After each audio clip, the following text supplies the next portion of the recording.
میری بھابھی نے بچوں کی دیکھ بھال کرنے والی خاموش طب آیا کو معمولی سی بات پر تھپڑ مار کر نوکری سے نکال دیا۔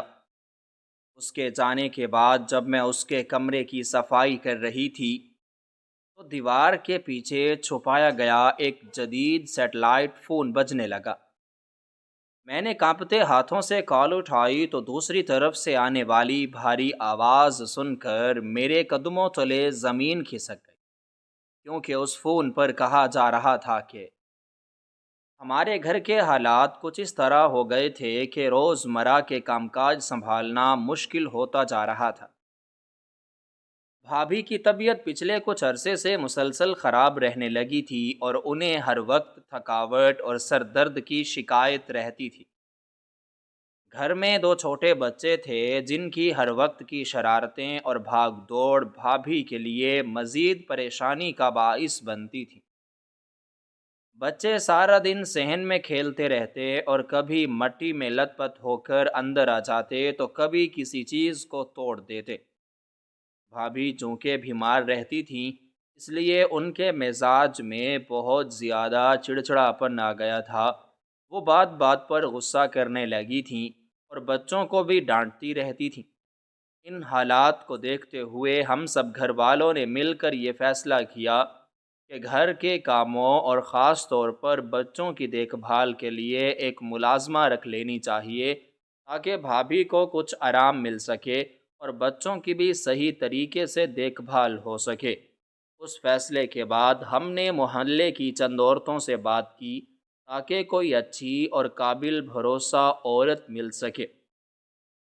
کچھ دن کی تلاش کے بعد ایک جاننے والی عورت ہمارے گھر ایک غریب سی عورت کو لے کر آئی جس کا نام تو ہمیں ٹھیک سے یاد نہیں، لیکن ہم سب نے اسے آیا کہنا شروع کر دیا۔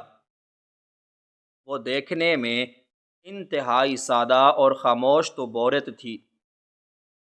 اس کا لباس پرانا لیکن صاف ستھرا تھا اور اس کے چہرے پر ایک عجیب سی سنجیدگی اور خاموشی چھائی ہوئی تھی۔ ہم نے اسے گھر کے کام اور بچوں کی ذمہ داری سمجھا دی اور اس نے بغیر کوئی سوال کیے بس اسبات میں سر ہلا دیا۔ پہلے ہی دن سے ہم نے یہ بات محسوس کر لی تھی کہ وہ ضرورت سے زیادہ خاموش رہنے والی عورت ہے۔ وہ صبح سویرے گھر آ جاتی اور خاموشی سے اپنے کاموں میں لگ جاتی۔ سب سے پہلے وہ پورے گھر کی صفائی کرتی، جھاڑو دیتی اور پھر کچن میں جا کر بچوں کے لیے ناشتہ تیار کرتی۔ اس دوران اگر ہم میں سے کوئی اس سے کچھ پوچھتا تو وہ صرف ہاں یا نہ میں سر ہلا کر جواب دے دیتی یا بہت مجبوری میں ایک ادھ لفظ بول دیتی۔ اس کی یہ خاموشی شروع میں تو ہمیں اچھی لگی کیونکہ عام طور پر ملازمائیں بہت زیادہ بولتی ہیں اور گھر کی باتیں باہر کرتی ہیں، لیکن اس کا رویہ بالکل مختلف تھا۔ وہ اپنے کام سے کام رکھتی تھی اور کسی کی باتوں میں دخل نہیں دیتی تھی۔ وہ بچوں کا بہت خیال رکھتی تھی، ان کے کپڑے تبدیل کروانا، انہیں کھانا کھلانا اور ان کے ساتھ کھیلنا، یہ سب وہ اتنی توجہ اور لگن سے کرتی تھی کہ بچے بھی بہت جلد اس کے ساتھ گھل مل گئے اور اس کے عادی ہو گئے۔ بچے اس کے پیچھے پیچھے گھومتے رہتے اور وہ بھی ان کی ہر بات مانتی تھی، لیکن اس کا یہ خاموش رویہ بھابھی کے لیے سب سے بڑی الجھن بنتا جا رہا تھا۔ بھابھی کو شروع سے ہی اس عورت پر ایک عجیب سا شک تھا۔ ان کا ماننا تھا کہ جو انسان اتنا زیادہ خاموش رہتا ہے اس کے دل میں ضرور کوئی نہ کوئی کھوٹ ہوتا ہے اور وہ کوئی گہری سازش کر رہا ہوتا ہے۔ بھابھی اکثر مجھ سے کہتی تھیں کہ اس عورت کی خاموشی انہیں اندر سے ڈراتی ہے۔ انہیں لگتا ہے جیسے یہ ہمارے گھر میں کسی خاص مقصد کے لیے آئی ہے اور اس کی نظریں ہر وقت گھر کے کونوں کو گھورتی رہتی ہیں۔ میں ہمیشہ بھابھی کی ان باتوں کو ان کا وہم قرار دے کر ٹال دیا کرتی تھی۔ میں انہیں سمجھاتی تھی کہ وہ بلا وجہ ایک غریب اور مجبور عورت پر شک کر رہی ہیں۔ وہ سارا دن ہمارے گھر میں محنت کرتی ہے، بچوں کا اتنا خیال رکھتی ہے اور کبھی کسی چیز کی شکایت بھی نہیں کرتی، اس لیے ہمیں اس پر شک نہیں کرنا چاہیے۔ لیکن میری ان باتوں کا بھابھی پر کوئی اثر نہیں ہوتا تھا اور ان کے دل میں بیٹھا ہوا شک دن بدن بڑھتا جا رہا تھا۔ بھابھی کی نظریں ہر وقت آیا کا پیچھا کرتی رہتی تھیں۔ وہ جب بھی بچوں کے قریب ہوتی یا انہیں پیار کر رہی ہوتی، بھابھی کوئی نہ کوئی بہانہ بنا کر وہاں پہنچ جاتی اور اسے ٹوکنے لگتی۔ کبھی وہ اس کے کپڑوں پر تنقید کرتیں، کبھی اس کے کام کرنے کے انداز میں کیڑے نکالتیں اور کبھی بلا وجہ اس پر غصہ ہو جاتیں۔ لیکن حیرت کی بات یہ تھی کہ آیا نے کبھی پلٹ کر بھابھی کو کوئی جواب نہیں دیا۔ وہ بس اپنا سر جھکا لیتی اور بھابھی کی کڑوی کسیلی باتیں سن کر خاموشی سے اپنے کام میں مصروف ہو جاتی۔ اس کی اس مسلسل خاموشی نے بھابھی کے غصے کو مزید ہوا دی۔ انہیں لگتا تھا کہ آیا جان بوجھ کر ان کے بچوں سے زیادہ قریب ہونے کی کوشش کر رہی ہے تاکہ بچے اپنی ماں سے دور ہو جائیں اور آیا کے عادی ہو جائیں۔ ایک دن دوپہر کے وقت جب آیا بڑے بچے کو گود میں لیے اسے صحن میں بہلا رہی تھی اور بچہ ہنس ہنس کر اس کے ساتھ کھیل رہا تھا، تو بھابھی نے اچانک آ کر بچے کو اس کے ہاتھ سے چھین لیا اور اسے سخت سست کہنا شروع کر دیا۔ بھابھی نے انتہائی غصے میں کہا کہ اسے بچوں کے اتنے قریب جانے کی کوئی ضرورت نہیں، وہ صرف ایک ملازمہ ہے اور اسے اپنی حد میں رہنا چاہیے۔ اسے تنخواہ صرف کام کرنے کی ملتی ہے، بچوں کی ماں بننے کی نہیں۔ آیا نے اس دن بھی کوئی جواب نہیں دیا اور خاموشی سے کچن کی طرف چلی گئی، لیکن اس کے چہرے پر ایک عجیب سی سرد مہری تھی جو ہم سب نے محسوس کی۔ بھابھی نے اس رات بھی گھر میں بہت ہنگامہ کیا اور مجھ سے کہا کہ اس عورت کو کل ہی گھر سے نکال دینا چاہیے، یہ ہمارے بچوں کے لیے بالکل ٹھیک نہیں ہے۔ میں نے انہیں بہت مشکلوں سے سمجھایا کہ آج کل ایسی ایماندار اور محنتی ملازمہ ملنا بہت مشکل ہے جو اتنے کم پیسوں میں گھر کا سارا کام کر لے، اور پھر بچوں کی بھی اس کی عادت ہو گئی ہے۔ اگر وہ چلی گئی تو آپ کی بیماری کی حالت میں گھر اور بچوں کو سنبھالنا مشکل ہو جائے گا۔ میری باتوں کا بھابھی پر کچھ اثر تو ہوا اور وہ وقتی طور پر چپ ہو گئیں، لیکن ان کے دل کا غبار کم نہیں ہوا اور انہوں نے فیصلہ کر لیا کہ وہ اس پر مزید کڑی نظر رکھیں گی اور جیسے ہی اس سے کوئی چھوٹی سی بھی غلطی ہوئی وہ اسے فوراً بغیر سوچے سمجھے گھر سے باہر نکال دیں گی۔ اس کے بعد گھر کا ماحول کافی کشادہ رہنے لگا۔ آیا اپنا کام کرتی رہتی اور بھابھی اسے شک کی نگاہ سے دیکھتی رہتی۔ آیا نے بچوں کو نہلانا دھلانا اور انہیں سلانا اپنی ذمہ داری بنا لیا تھا۔ وہ رات کو بھی دیر تک بچوں کے پاس بیٹھی رہتی اور انہیں کہانیاں سناتی رہتی، جس پر بھابھی اکثر اسے ڈانٹ دیتی کہ وہ بچوں کو سونے کیوں نہیں دے رہی۔ پھر وہ دن آیا جس دن یہ سارا واقعہ پیش آیا۔ اس صبح سے ہی گھر کا ماحول کچھ عجیب اور بوجھل سا تھا۔ بھابھی کی طبیعت کچھ زیادہ خراب تھی اور ان کے سر میں شدید درد تھا، جس کی وجہ سے ان کا مزاج اور بھی زیادہ بگڑا ہوا تھا۔ وہ صبح سے ہی غصے میں تھیں اور گھر کے ہر فرد پر جھنجھلا رہی تھیں۔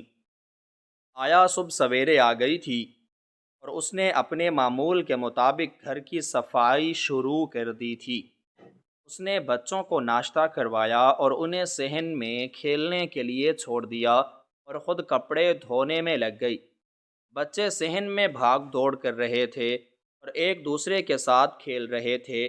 بڑا بچہ کھیلتا ہوا اچانک ایک پتھر سے ٹکرا کر گر گیا اور اس کے گھٹنے پر ہلکی سی چوٹ لگ گئی۔ چوٹ لگتے ہی وہ زور زور سے رونے لگا اور اس کی چیخیں پورے گھر میں گونجنے لگیں۔ آیا جو قریب بھی کپڑے دھو رہی تھی تیزی سے بھاگتی ہوئی اس کے پاس آئی اور اسے گود میں اٹھا کر چپ کروانے لگی۔ اس نے بچے کو اپنے سینے سے لگا رکھا تھا اور اس کے آنسو صاف کرتے ہوئے اس کے ماتھے پر پیار کر رہی تھی۔ بالکل اسی وقت بھابھی اپنے کمرے سے باہر آئیں اور انہوں نے یہ منظر دیکھ لیا۔ ان کے سر کا درد اور بچے کے رونے کی آواز نے مل کر ان کے غصے کو آسمان پر پہنچا دیا تھا۔ انہیں لگا کہ آیا نے جان بوجھ کر بچے کو گرنے دیا ہے، شاید وہ ان کے بچے پر اپنا حق جتا رہی ہے۔ وہ تیزی سے چلتی ہوئی صحن میں آئیں اور آیا کے ہاتھ سے بچے کو بے دردی سے کھینچ کر اپنے سینے سے لگا لیا۔ بھابھی کا چہرہ غصے سے سرخ ہو رہا تھا اور ان کی آنکھوں میں شدید غصہ اور نفرت تھی۔ انہوں نے بغیر کوئی بات سنے یا حقیقت جانے آیا کو برا بھلا کہنا شروع کر دیا۔ بھابھی نے انتہائی اونچی آواز میں کہا کہ تم نے میرے بچے کو کیوں اٹھایا؟ جب تم دیکھ رہی تھی کہ وہ رو رہا ہے تو تمہیں مجھے بلانا چاہیے تھا۔ تم کون ہوتی ہو اسے اس طرح گلے لگانے والی اور اسے پیار کرنے والی؟ میں اس کی ماں ہوں اور تم صرف ایک نوکرانی ہو۔ تمہاری ہمت کیسے ہوئی میرے بچے کو ہاتھ لگانے کی؟ بھابھی کی اونچی آواز اور چیخ و پکار سن کر پورا گھر صحن میں اکٹھا ہو گیا۔ میں بھی بھاگتی ہوئی وہاں پہنچی تو دیکھا کہ بھابھی غصے سے کانپ رہی تھیں اور ان کی سانسیں تیز چل رہی تھیں، جبکہ آیا سر جھکائے خاموش کھڑی تھی اور زمین کی طرف دیکھ رہی تھی۔ بھابھی نے چیختے ہوئے کہا کہ میں تمہیں کتنی بار سمجھا چکی ہوں کہ میرے بچوں سے دور رہا کرو اور اپنی حد میں رہ کر کام کیا کرو، لیکن تم جان بوجھ کر میری بات کو نظر انداز کرتی ہو اور میرے بچوں پر قبضہ جمانے کی کوشش کرتی ہو۔ آیا کی مسلسل خاموشی اور کوئی جواب نہ دینے کی عادت نے بھابھی کے غصے کو مزید بھڑکا دیا۔ انہیں لگا کہ آیا ان کی باتوں کو اہمیت نہیں دے رہی اور انہیں نظر انداز کر رہی ہے۔ انہوں نے آگے بڑھ کر اپنی پوری طاقت سے ایک زوردار تھپڑ آیا کے چہرے پر دے مارا۔ تھپڑ کی آواز پورے صحن میں گونج گئی اور ہم سب دم بخود رہ گئے۔ کسی کو یقین نہیں آ رہا تھا کہ بھابھی اتنی چھوٹی سی بات پر اتنا بڑا قدم اٹھائے گی اور ایک غریب عورت پر ہاتھ اٹھا دے گی۔ آیا نے اپنا ہاتھ اپنے گال پر رکھا، لیکن اس کی آنکھوں میں کوئی آنسو نہیں تھا اور نہ ہی اس نے رونے یا فریاد کرنے کی کوئی کوشش کی۔ اس نے غصے کا کوئی اظہار نہیں کیا، بس ایک گہری نظر سے بھابھی کو دیکھا اور پھر سے اپنا سر جھکا لیا۔ اس کی اس پر اصرار اور خوفناک خاموشی نے بھابھی کو جیسے پاگل کر دیا۔ انہوں نے اپنا ہاتھ آگے بڑھا کر اسے کندھے سے پکڑا اور زور سے دھکا دیتے ہوئے کہا کہ تم ابھی اسی وقت اپنا سامان اٹھاؤ اور میرے گھر سے دفع ہو جاؤ۔ مجھے تمہاری کوئی ضرورت نہیں ہے۔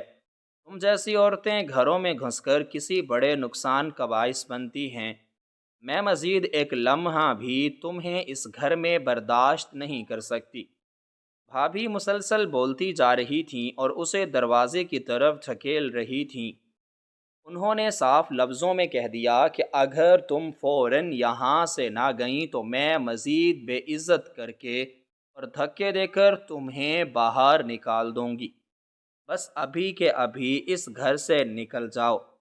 آیا کہ گھر سے نکالے جانے کے بعد پورے گھر میں ایک گہری اور عجیب خاموشی چھا گئی تھی۔ ایسا محسوس ہو رہا تھا جیسے گھر کی ساری چہل پہل اور رونق اچانک کہیں غائب ہو گئی ہو۔ بھابھی اپنے کمرے میں چلی گئی تھیں اور انہوں نے اندر سے دروازے کی کنڈی لگا لی تھی۔ بچے جو کچھ دیر پہلے تک صحن میں کھڑے زور زور سے رو رہے تھے، اب روتے روتے تھک کر بالکل خاموش ہو گئے تھے اور صحن کے ایک تاریک کونے میں کچی زمین پر بیٹھے سہمی ہوئی نظروں سے ادھر ادھر دیکھ رہے تھے۔ مجھے ان دونوں کی اس حالت پر بہت زیادہ ترس آ رہا تھا۔ میں نے جلدی سے آگے بڑھ کر بڑے بچے کو اپنے بازوؤں میں اٹھایا اور چھوٹے بچے کی انگلی مضبوطی سے پکڑ کر انہیں باورچی خانے کی طرف لے گئی۔ میں نے انہیں بہلانے اور چپ کروانے کی بہت کوشش کی اور ان کے پسندیدہ میٹھے چاولوں کے بارے میں پوچھا تاکہ ان کا دھیان بھٹ جائے، لیکن وہ دونوں اس اچانک ہونے والے جھگڑے سے اتنے ڈرے ہوئے تھے کہ انہوں نے میری کسی بات کا جواب نہیں دیا اور کچھ بھی کھانے پینے سے صاف انکار کر دیا۔ میں نے زبردستی چولہے پر تھوڑا سا دودھ گرم کیا اور اسے ایک صاف برتن میں ڈال کر دونوں بچوں کو پلایا۔ پھر میں ان دونوں کو پکڑ کر ان کے کمرے میں لے گئی اور انہیں بستر پر لٹا دیا۔ میں نے ان کے اوپر ایک موٹی اور گرم چادر اوڑھا دی اور کچھ دیر ان کے سرہانے بیٹھ کر ان کے ماتھے اور بالوں پر ہاتھ پھیرتی رہی، یہاں تک کہ وہ دونوں گہری نیند سو گئے۔ بچوں کو سلانے کے بعد میں واپس صحن میں آئی تو وہاں ہر طرف بکھرا ہوا سامان پڑا تھا۔ آیا کہ اچانک بغیر بتائے چلے جانے کی وجہ سے گھر کا سارا کام ادھورا رہ گیا تھا۔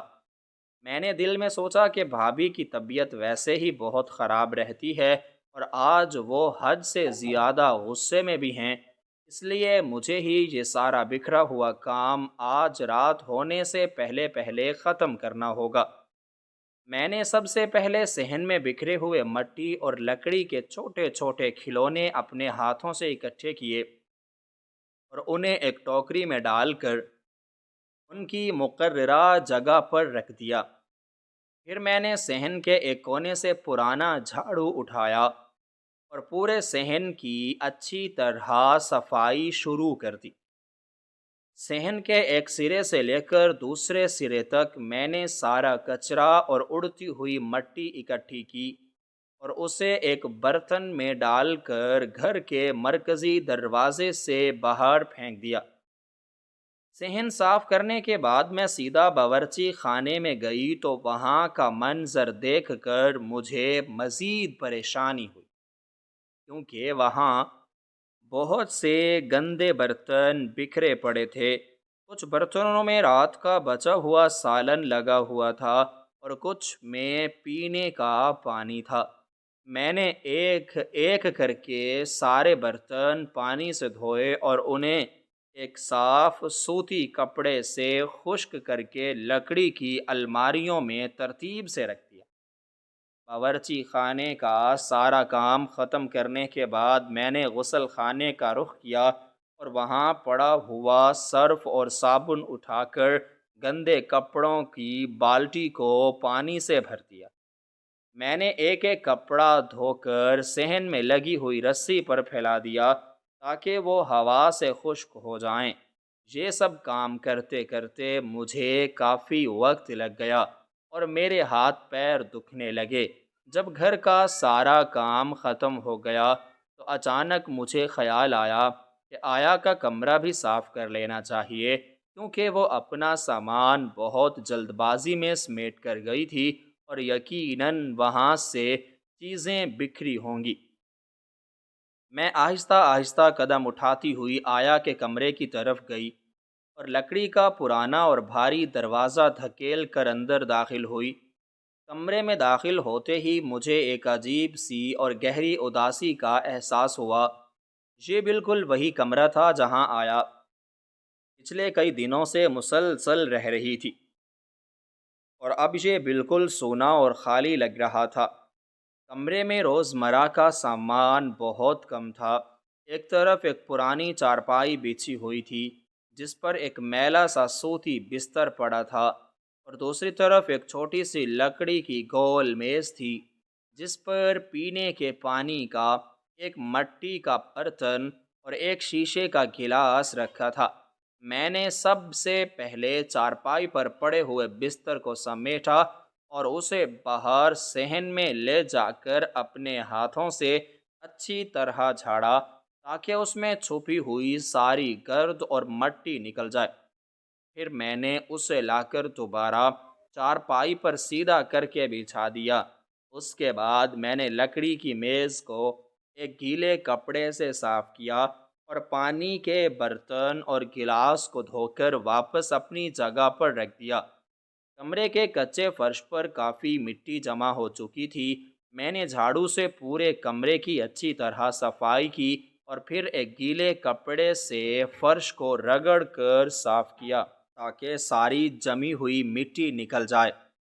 صفائی کرتے ہوئے میں مسلسل آیا کے بارے میں ہی سوچ رہی تھی کہ وہ کتنی خاموش اور بظاہر غریب عورت تھی، اور کیسے بھابھی نے اسے اتنی چھوٹی سی بات پر سب کے سامنے بے عزت کر کے گھر سے نکال دیا۔ مجھے اس بات کا اندر ہی اندر دکھ ہو رہا تھا کہ ہم نے اس کی مجبوری کا بالکل خیال نہیں کیا اور اسے اس طرح دھکے دے کر نکال دیا۔ میرا دل کہہ رہا تھا کہ شاید بھابھی نے بہت جلدی فیصلہ کیا اور شدید غصے میں آ کر ایک غریب عورت کا روزگار چھین لیا۔ صفائی کا کام تقریباً ختم ہو چکا تھا، بس کمرے کی دیواروں پر لگی ہوئی کچھ پرانی گرد صاف کرنا باقی تھی۔ میں نے ایک صاف کپڑا لیا اور دیواروں کو صاف کرنا شروع کر دیا۔ میں دیوار کے ایک کونے سے لے کر دوسرے کونے تک کپڑا پھیر رہی تھی کہ اسی دوران میری نظر دیوار پر لگی ہوئی ایک پرانی اور دھندلی سی تصویر پر پڑی۔ یہ تصویر بہت عرصے سے اس کمرے میں لگی ہوئی تھی اور اس پر کافی گرد جم چکی تھی۔ یہ ایک قدرتی منظر کی تصویر تھی جس میں کچھ بڑے درخت اور اونچے پہاڑ بنے ہوئے تھے۔ میں نے سوچا کہ جاتے جاتے اسے بھی صاف کر دوں۔ میں نے تصویر کے لکڑی کے خول کو دونوں ہاتھوں سے پکڑ کر ہلکا سا اپنی طرف کھینچا تاکہ اسے دیوار سے نیچے اتار سکوں، لیکن جیسے ہی میں نے تصویر کو اس کی جگہ سے ہٹایا، مجھے اس کے پیچھے دیوار میں ایک چھوٹا سا چوکور سوراخ نظر آیا۔ یہ سوراخ ایسا تھا جیسے دیوار کی کچھ اینٹیں نکال کر اسے جان بوجھ کر کسی چیز کو چھپانے کے لیے بنایا گیا ہو۔ مجھے یہ دیکھ کر بہت حیرت ہوئی کیونکہ میں نے اس سے پہلے کبھی اس کمرے کی دیوار میں ایسا کوئی سوراخ نہیں دیکھا تھا۔ میں نے تصویر کو پوری طرح نیچے اتارا اور سوراخ کے اندر جھانک کر دیکھنے کی کوشش کی۔ سوراخ کے اندر مکمل اندھیرا تھا اور مجھے دور تک کچھ بھی صاف نظر نہیں آ رہا تھا۔ میں نے اپنا دایاں ہاتھ آہستہ آہستہ سوراخ کے اندر ڈالا تو میری انگلیاں کسی سخت اور ٹھنڈی چیز سے ٹکرائیں۔ میں نے اس چیز کو اپنے ہاتھ میں مضبوطی سے پکڑا اور کھینچ کر باہر نکال لیا۔ جب میں نے اپنے ہاتھ میں موجود اس چیز کو دیکھا تو میری حیرت اور پریشانی کی کوئی انتہا نہ رہی۔ یہ ایک بہت ہی جدید قسم کا بات کرنے والا آلہ تھا جس پر بہت سے ابھرے ہوئے نشان بنے ہوئے تھے اور ایک چھوٹا سا چمکدار شیشہ بھی لگا ہوا تھا۔ یہ عام استعمال ہونے والے آلات سے بالکل مختلف اور وزن میں کافی بھاری تھا، اور اسے دیکھ کر ہی صاف اندازہ ہو رہا تھا کہ یہ کوئی بہت مہنگی اور خاص چیز ہے جو عام لوگوں کے پاس بالکل نہیں ہوتی۔ مجھے سمجھ نہیں آ رہا تھا کہ اتنا مہنگا اور جدید آلہ اس غریب اور سادہ سی آیا کے کمرے میں کیا کر رہا ہے، اور اس نے اسے اتنی ہوشیاری سے دیوار کے پیچھے کیوں چھپا رکھا تھا۔ میں اس آلے کو اپنے دونوں ہاتھوں میں پکڑے حیرت سے دیکھ رہی تھی اور میرے ذہن میں ایک ساتھ بہت سے سوال گردش کر رہے تھے۔ کیا آیا واقعی اتنی سادہ اور غریب تھی جتنا وہ ہمیں نظر آتی تھی، یا وہ کسی بہت بڑے اور خطرناک منصوبے کا اہم حصہ تھی؟ کیا وہ ہمارے گھر میں کسی خاص مقصد کے لیے آئی تھی اور اس کا بچوں کے ساتھ اتنا پیار کرنا صرف ایک جھوٹا دکھاوا تھا؟ مجھے اچانک بھابھی کی وہ ساری پرانی باتیں یاد آنے لگیں جو وہ اکثر آیا کے بارے میں کہا کرتی تھیں کہ وہ کوئی گہری سازش کر رہی ہے اور اس کی پر اسرار خاموشی کے پیچھے ضرور کوئی بہت بڑا راز چھپا ہے۔ اس وقت میں بھابھی کی ان سب باتوں کو ان کا وہم سمجھ کر نظر انداز کر دیتی تھی، لیکن اب اس عجیب و غریب آلے کو اپنے ہاتھ میں دیکھ کر مجھے لگ رہا تھا کہ شاید بھابھی کا وہ شک بالکل درست تھا، اور آیا واقعی ہمارے گھر میں کسی بہت خطرناک ارادے سے داخل ہوئی تھی۔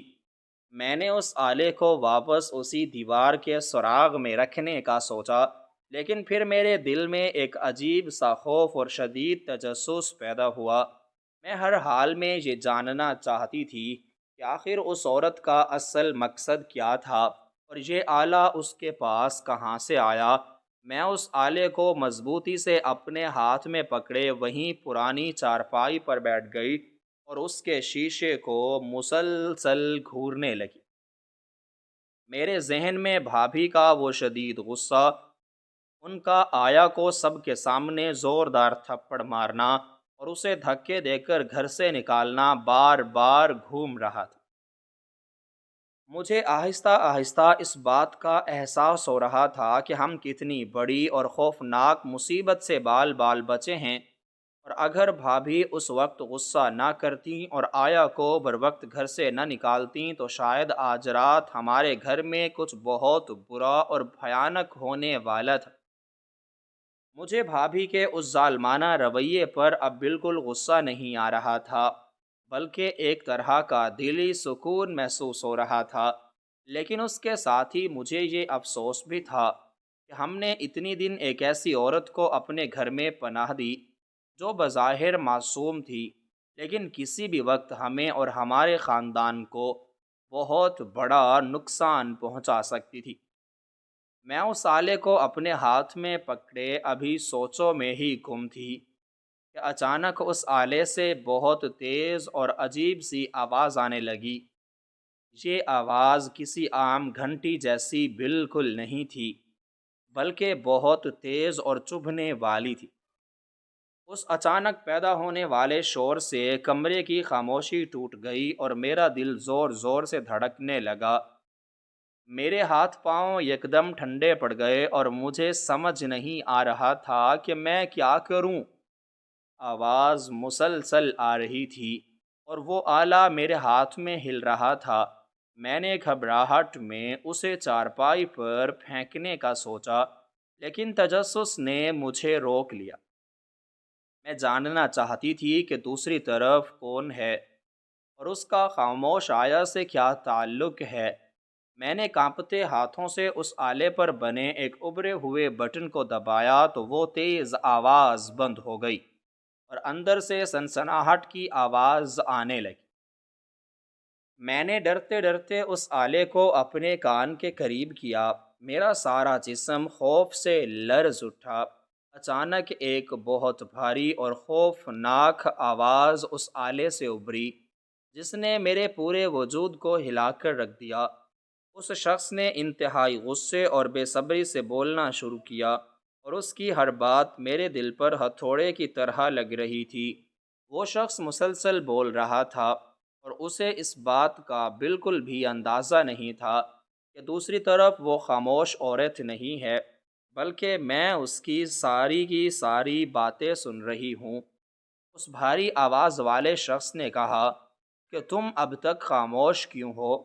تم جانتی ہو کہ آج رات کا وقت کتنا اہم ہے۔ ہم نے تمہیں اس گھر میں صرف بچوں کی دیکھ بھال کے لیے نہیں بھیجا تھا، بلکہ ایک بہت بڑے اور اہم کام کے لیے بھیجا تھا جو آج رات ہر حال میں مکمل ہونا چاہیے۔ اس شخص کی یہ باتیں سن کر میرے پیروں تلے سے زمین کھسک گئی اور میرا دل اتنی زوروں سے دھڑکنے لگا کہ مجھے اپنی پسلیاں ٹوٹتی ہوئی محسوس ہونے لگیں۔ اس شخص نے مزید کہا کہ وکیل نے جائیداد کے تمام جھوٹے کاغذات بالکل تیار کر لیے ہیں، اور اب صرف ان دو بچوں کے انگوٹھوں کے نشانات کی ضرورت ہے تاکہ یہ ساری وراثت ہمیشہ کے لیے ان کے چاچا کے نام ہو جائے۔ اس نے انتہائی غصے سے پوچھا، کہ کیا تم نے ان بچوں کو گہری نیند سلانے والی دوا دے دی ہے؟ اور کیا تم نے ان کے انگوٹھوں کے نشان ان کاغذات پر لے لیے ہیں جو ہم نے تمہیں دیے تھے؟ یہ سنتے ہی میرے ذہن میں ایک زبردست دھماکہ ہوا اور پچھلے تمام دنوں کے واقعات ایک ایک کر کے میری آنکھوں کے سامنے گھومنے لگے۔ مجھے اچانک وہ ساری باتیں سمجھ آنے لگیں جو پہلے مجھے بالکل معمولی لگتی تھیں۔ مجھے یاد آیا کہ وہ خاموش عورت کس طرح بچوں کے حد سے زیادہ قریب جانے کی کوشش کرتی تھی، اور خاص طور پر ان کے ہاتھوں کو اپنے ہاتھوں میں لے کر دیر تک سہلاتی رہتی تھی۔ وہ اکثر بچوں کو مٹی میں کھیلنے دیتی اور پھر ان کے ہاتھ دھلانے کے بہانے ان کی انگلیوں اور انگوٹھوں کو غور سے دیکھتی رہتی تھی۔ مجھے یہ بھی یاد آیا کہ کل رات جب بچے سو رہے تھے تو وہ ان کے سرہانے بیٹھی ان کے ہاتھوں کو کسی کاغذ پر رکھنے کی کوشش کر رہی تھی، لیکن بھابھی کے اچانک آ جانے کی وجہ سے وہ گھبرا کر پیچھے ہٹ گئی تھی۔ وہ شخص دوسری طرف سے مسلسل بولتا جا رہا تھا اور اس کی ہر بات ایک نیا اور خوفناک راز کھول رہی تھی۔ اس نے کہا کہ تم جانتی ہو کہ بچوں کے دادا نے مرنے سے پہلے اپنی تمام خاندانی زمین اور جمع پونجی اپنے ان دو پوتوں کے نام کر دی تھی، اور یہ بات اس گھر میں کسی کو بھی معلوم نہیں ہے۔ بچوں کے دادا نے اپنی ساری زندگی بہت محنت کی تھی اور انہوں نے اپنی کمائی سے بہت سی زمینیں خریدی تھیں۔ وہ اپنے ان دونوں پوتوں سے بے پناہ محبت کرتے تھے اور چاہتے تھے کہ ان کا مستقبل محفوظ ہو جائے۔ اس لیے انہوں نے مرنے سے چند دن پہلے شہر جا کر تمام زمینوں کے کاغذات ان بچوں کے نام کر دیے تھے، اور یہ بات سب سے چھپا کر رکھی تھی۔ لیکن بچوں کے چاچا کو جب اس خفیہ وصیت کا علم ہوا تو اس کی نیت خراب ہو گئی، اور اس نے اس ساری دولت پر قبضہ کرنے کے لیے یہ خوفناک منصوبہ بنایا۔ اس شخص نے بتایا کہ بچوں کا چاچا خود سامنے نہیں آنا چاہتا تھا تاکہ اس پر کوئی شک نہ کرے، اس لیے اس نے وکیل کے ساتھ مل کر تمہیں اس گھر میں بھیجا تاکہ تم ایک غریب اور مجبور خادمہ کا روپ دھار کر اس گھر میں داخل ہو سکو اور کسی کو تم پر شک بھی نہ ہو۔ تمہارا کام صرف اتنا تھا کہ تم بچوں کا اعتماد جیتو، انہیں اپنے قریب کرو، اور پھر موقع پا کر رات کے اندھیرے میں جب سب سو رہے ہوں تو ان بچوں کے انگوٹھوں کے نشان ان جھوٹے کاغذات پر لے لو تاکہ وکیل کل صبح ہی عدالت میں وہ کاغذات جمع کروا کر ساری جائیداد چاچا کے نام کروا دے۔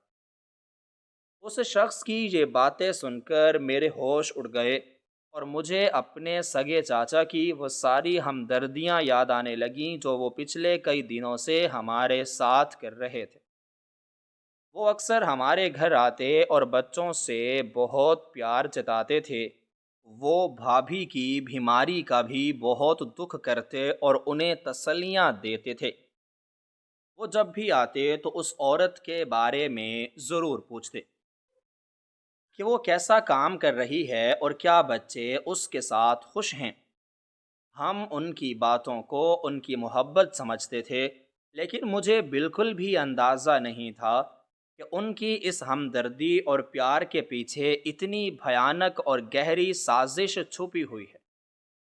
وہ اپنے ہی سگے بھتیجوں کا حق مارنے کے لیے اتنی نچلی سطح پر گر چکے تھے کہ انہوں نے ایک اجنبی عورت کو ہمارے گھر میں داخل کر دیا جو کسی بھی وقت بچوں کو نقصان پہنچا سکتی تھی۔ دوسری طرف سے بولنے والے شخص کی آواز اب مزید تلخ اور دھمکی آمیز ہو گئی تھی۔ اس نے کہا کہ اگر تم نے آج رات یہ کام مکمل نہ کیا تو تمہیں اس کا بہت برا انجام بھگتنا پڑے گا۔ ہم تمہیں اتنے پیسے دے چکے ہیں کہ اب مزید انتظار نہیں کر سکتے، تم جلدی سے وہ نشان لے کر پچھلے دروازے سے باہر آؤ، ہم سب وہاں تمہارا انتظار کر رہے ہیں۔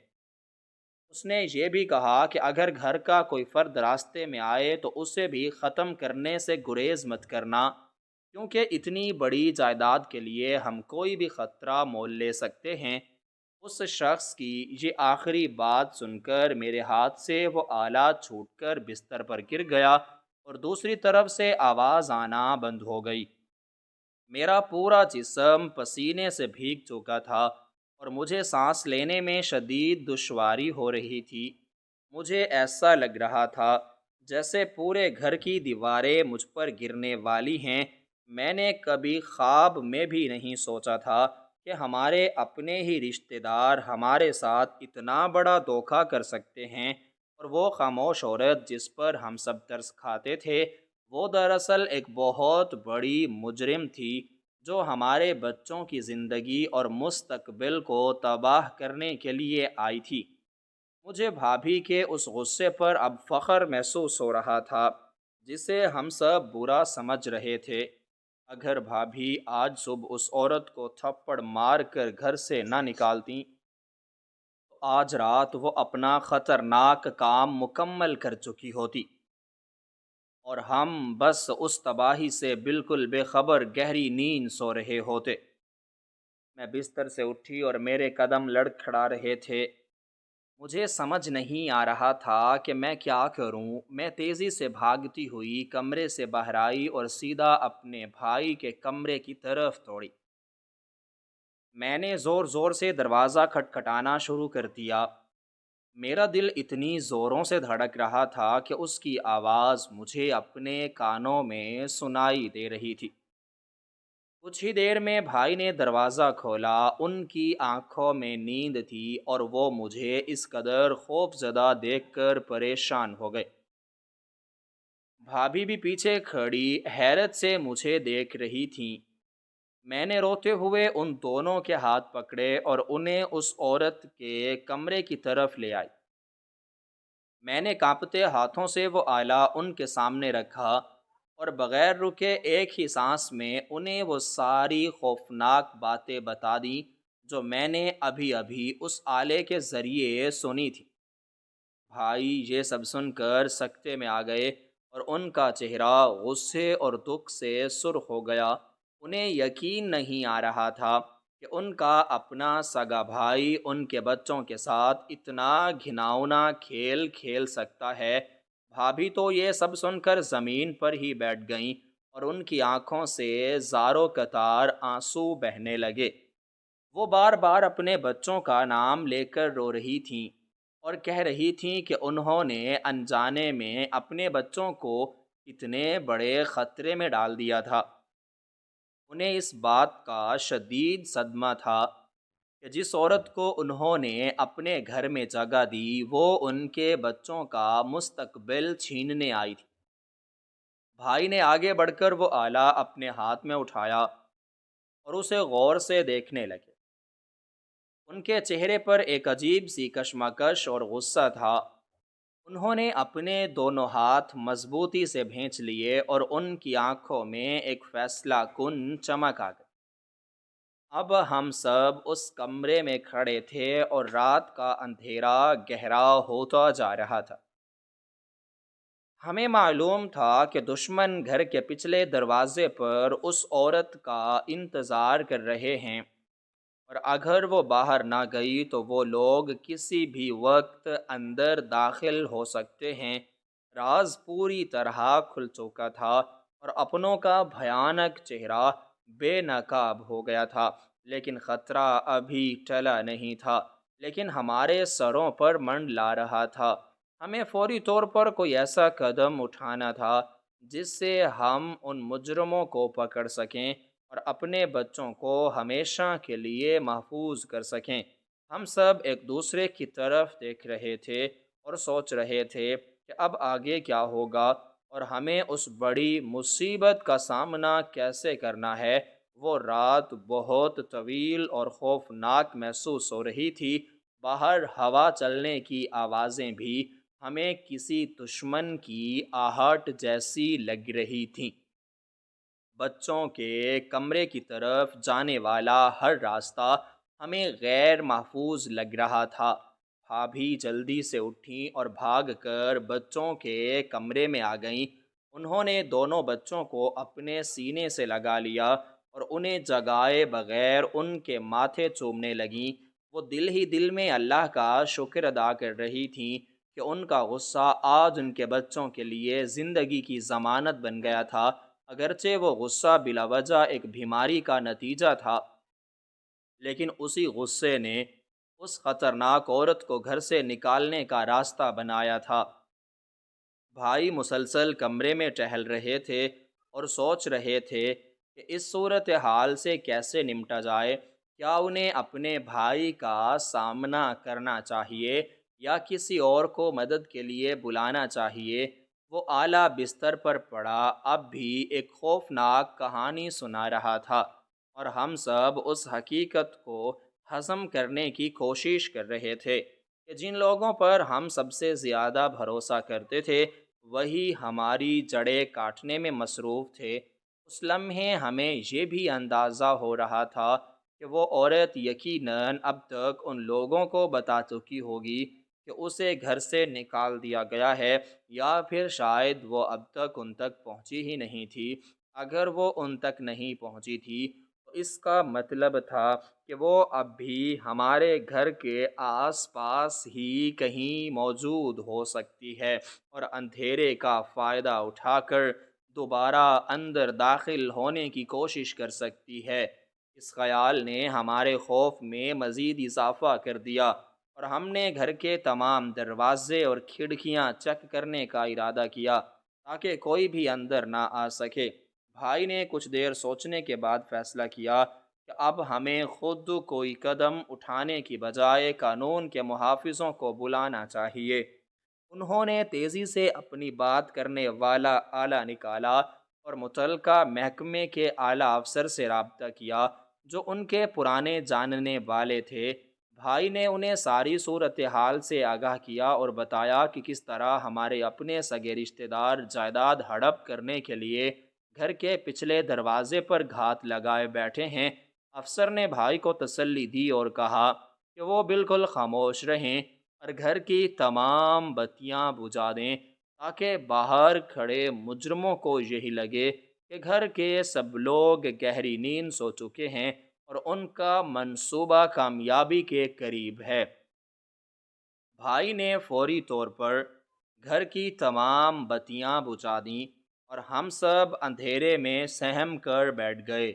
بھابھی نے بچوں کو اپنے سینے سے سختی سے لگا رکھا تھا اور ان کے ہونٹ مسلسل دعاؤں میں ہل رہے تھے۔ ہم نے گھر کے تمام دروازوں اور کھڑکیوں کی چٹخنیاں دوبارہ چیک کیں تاکہ کوئی بھی اندر داخل نہ ہو سکے۔ باہر مکمل خاموشی تھی، لیکن یہ خاموشی کسی بڑے طوفان کا پتہ دے رہی تھی۔ کچھ ہی دیر بعد ہمیں گھر کے پچھلے دروازے کے قریب سے کچھ سرسراہٹ اور قدموں کی آہٹ سنائی دی۔ ایسا لگ رہا تھا کہ باہر کھڑے لوگ اب بے صبر ہو رہے ہیں اور خادمہ کے باہر نہ آنے کی وجہ سے وہ خود اندر داخل ہونے کا راستہ تلاش کر رہے ہیں۔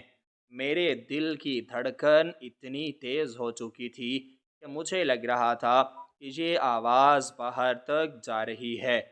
بھائی نے ایک بھاری ڈنڈا اپنے ہاتھ میں پکڑ لیا تھا اور وہ دروازے کے قریب کھڑے تھے تاکہ اگر کوئی اندر آنے کی کوشش کرے تو وہ اس کا مقابلہ کر سکیں۔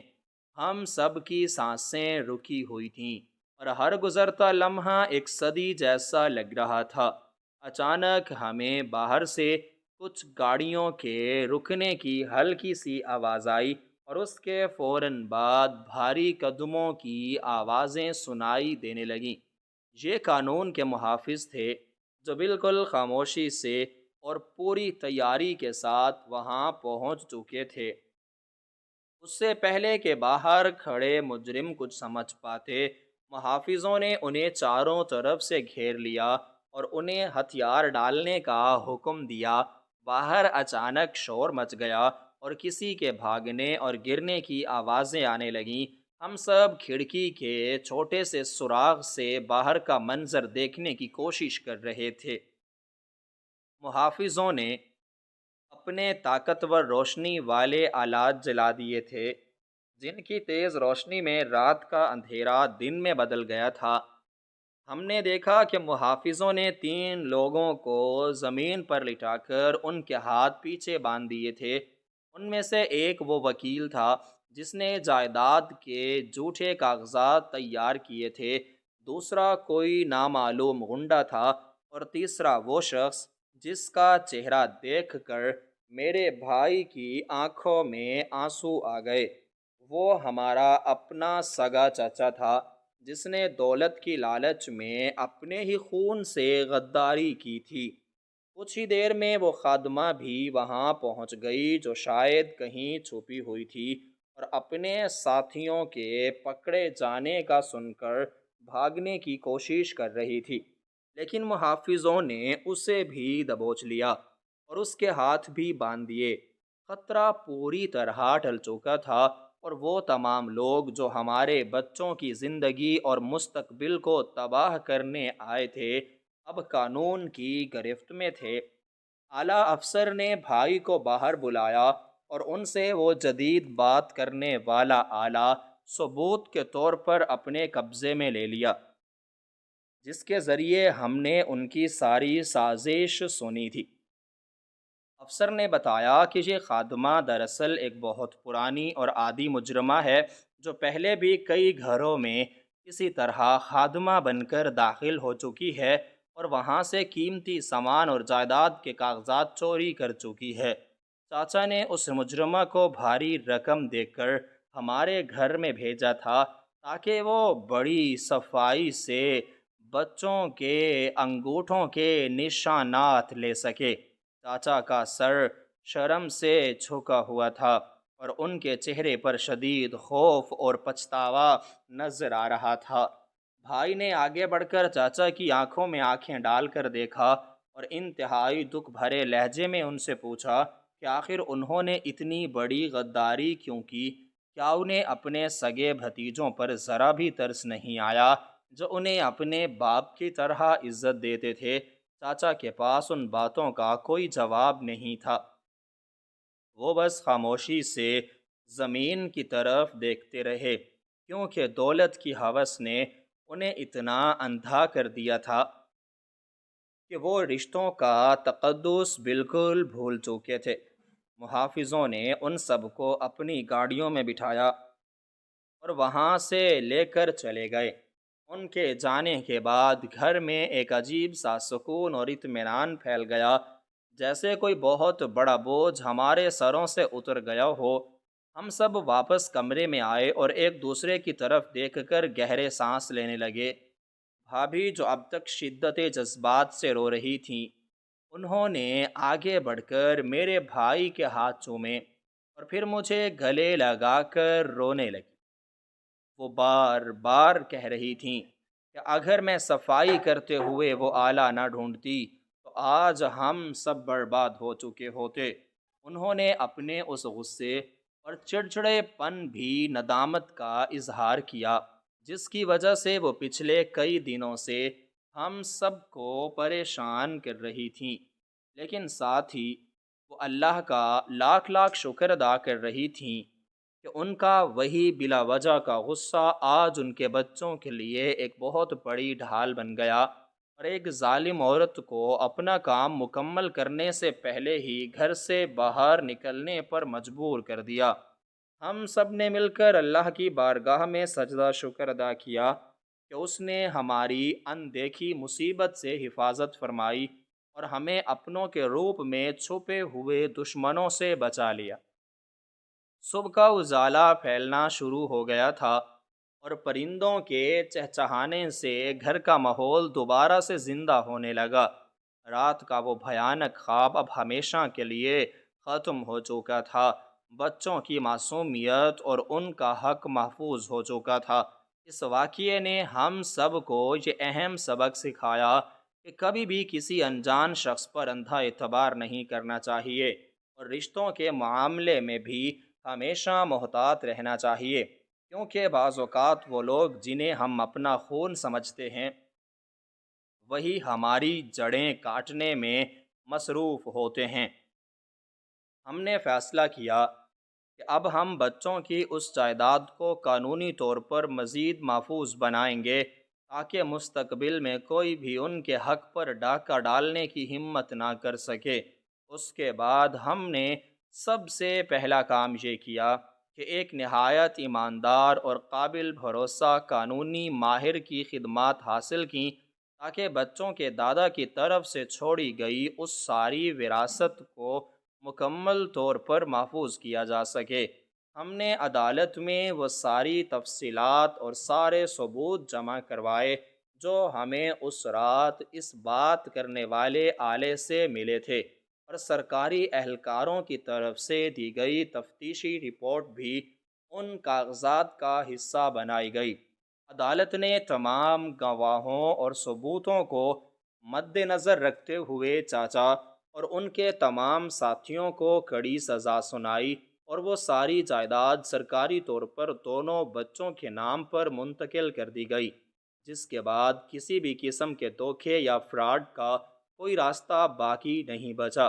یہ سارا قانونی عمل کافی طویل اور تھکا دینے والا تھا، لیکن ہم نے ہمت نہیں ہاری، کیونکہ یہ ہمارے بچوں کے محفوظ مستقبل کا سوال تھا۔ اس واقعے نے ہمارے خاندان کے باقی لوگوں کی بھی آنکھیں کھول دیں، اور سب کو یہ معلوم ہو گیا کہ لالچ انسان کو کس حد تک گرا سکتی ہے۔ بھابھی نے اس دن کے بعد سے کبھی کسی غریب یا مجبور شخص پر بلا وجہ غصہ نہیں کیا، بلکہ انہوں نے اپنی عادت بنا لی کہ وہ ہر ضرورت مند کی حتی الامکان مدد کرتیں، لیکن ساتھ ہی وہ کسی بھی اجنبی کو گھر کے معاملات میں دخل دینے کی اجازت نہیں دیتی تھیں۔ ہم نے اپنے گھر کی حفاظت کے لیے نئے اور مضبوط دروازے لگوائے، اور بچوں کو بھی یہ سمجھایا کہ وہ کسی بھی اجنبی شخص سے کوئی چیز نہ لیں اور نہ ہی اس کے قریب جائیں۔ بھائی نے اپنے کاموں کے ساتھ ساتھ گھر کو بھی زیادہ وقت دینا شروع کر دیا، اور ہم سب مل کر ایک پرسکون اور خوشگوار زندگی گزارنے لگے۔ وہ کالا اور جدید بات کرنے والا آلہ آج بھی ہمارے پاس ایک نشانی کے طور پر محفوظ ہے، جو ہمیں ہر وقت یہ یاد دلاتا ہے کہ برائی چاہے کتنی ہی گہری اور مضبوط منصوبہ بندی کے ساتھ کیوں نہ آئے، حق اور سچائی کے سامنے وہ ہمیشہ کمزور ہوتی ہے، اور اللہ کی خفیہ تدبیر انسان کی ہر سازش پر بھاری ہوتی ہے۔ اس ایک رات کے واقعے نے ہماری پوری زندگی کا رخ بدل دیا، اور ہمیں ایک ایسا سبق دیا جو ہم آنے والی کئی نسلوں تک یاد رکھیں گے، اور اسی طرح ایک گہری اور خوفناک سازش کا ہمیشہ کے لیے خاتمہ ہو گیا، اور ہمارا گھر ایک بار پھر سے خوشیوں اور امن کا گہوارہ بن گیا۔